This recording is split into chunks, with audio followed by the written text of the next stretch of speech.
எப்பொழுது வேண்டுமானாலும் தேர்தல் வரலாம், தயாரா இருங்க. திமுகவினரிடம் ஸ்டாலின் சொன்ன வார்த்தை. கலக்கத்தில் விஜய். திமுக கூட்டணியில் இருந்த கட்சிகளின் தயவோடு தாவேகா ஆட்சி நடைபெற்று வருகிறது.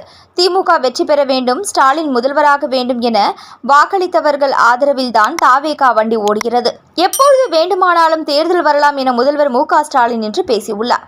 அதிமுகவிலிருந்து விலகி திமுகவில் இணைந்த முன்னாள் அமைச்சர் பெஞ்சமின் தலைமையில் மாற்றுக் கட்சியினர் ஆயிரக்கணக்கானோர் திமுகவில் இணையும் நிகழ்ச்சி சென்னை வானகரத்தில் நடைபெற்றது.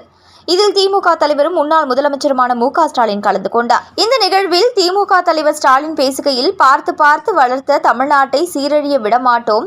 தாவேகா ஆட்சியில் சட்டம் ஒழுங்கு, மின்வெட்டு என பலவற்றிலும் நிலைமை மோசமடைந்துள்ளது. தமிழ்நாடு அகல பாதாளத்திற்கு செல்லும் நிலை ஏற்பட்டுள்ளது. மக்களுக்கு துணையாக நாம் இருக்க வேண்டும். தமிழ்நாட்டை சீரழிய விடாமல் திமுக தடுக்கும் பொறுப்பும் கடமையும் திமுகவு உண்டு. தமிழர் நிலத்திற்கு தமிழ்நாட்டிற்கும் பாதுகாப்பு அரணாக இருப்பது திமுக. திமுக கூட்டணியில் இருந்த கட்சிகளின் தயவோடு தாவேகா ஆட்சி நடைபெற்று வருகிறது. திமுக வெற்றி பெற வேண்டும், ஸ்டாலின் முதல்வராக வேண்டும் என வாக்களித்தவர்கள் ஆதரவில்தான் தாவேகா வண்டி ஓடுகிறது. அதனால் தேர்தல் எப்பொழுது வேண்டுமானாலும் வரலாம், 6 மாதங்களில் கூட வரலாம்.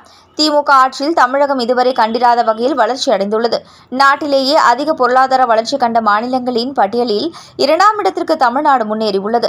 தற்பொழுது சட்டம் ஒழுங்கு சீர்கேட்டால் தொழில்கள் வேறு மாநிலத்திற்கு செல்கின்றன. தற்பொழுது நடக்கும் அதிக குற்றங்களில் ஆளுங்கட்சி நிர்வாகிகளே சம்பந்தப்பட்டுள்ளனர். அமைச்சர்களை நோக்கி மக்கள் கேள்வி கேட்க தொடங்கிவிட்டார்கள்.